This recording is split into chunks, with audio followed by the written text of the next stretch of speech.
truth is that a portrait lives or dies by its underlying structure.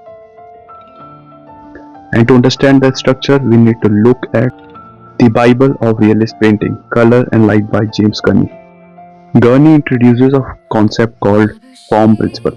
It's the idea that light doesn't just hit an object, it follows a predictable mathematical equation of tones. When you understand this sequence, you stop guessing where to put the shadows on your artwork and start carving out the form out of your artwork. The most vital lesson here is identifying the Terminator, the bed bug line where the light source is tangent to the form. This is the exact moment when the light ends and shadow side begins. If you can master this transition, you can paint anything. Now let's put this theory onto the canvas.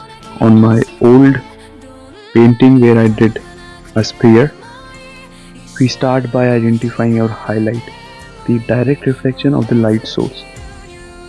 It's the brightest point, but it's small, and surrounding it is the center light, which is representing the true colors of our subject. As the form begins to turn away from the light, we enter the half tones. This is where your color is more saturated. In Gurney's logic, the half tones are due to the heavy lifting of showing the roundness of a muscle or a cheekbone.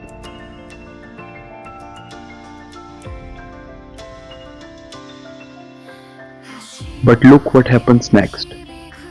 We hit the Terminator. This is the turning point. Immediately behind the Terminator is the core shadow.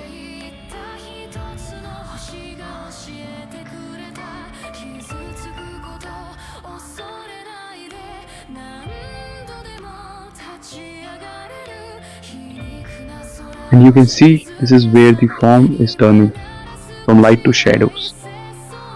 Now this core shadow is the darkest part of the object itself. The common mistake is making the very edge of the object dark, but as Gurney teaches us, this is where the reflected light lives.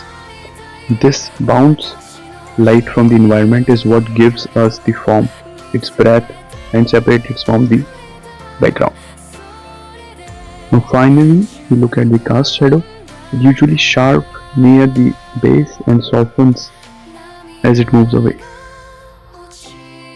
But notice this tiny dark crevice where the object actually meets the surface. This is called the occlusion shadow, and it's the darkest dark in the entire scene with almost zero light.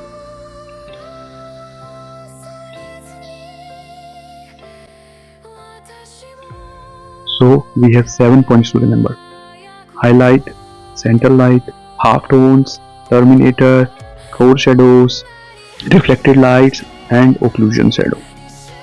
These together we've built a form around the object. Okay, now whether you are painting a simple sphere or a complex portrait like this, the concept of light and shadows will remain the same. So now something about me. I'm a working professional and a traditional artist working on artworks like these, and it is really tough to manage. And balancing in corporate life and traditional art is where I can't rely on the guessworks, so I have to rely on the masters.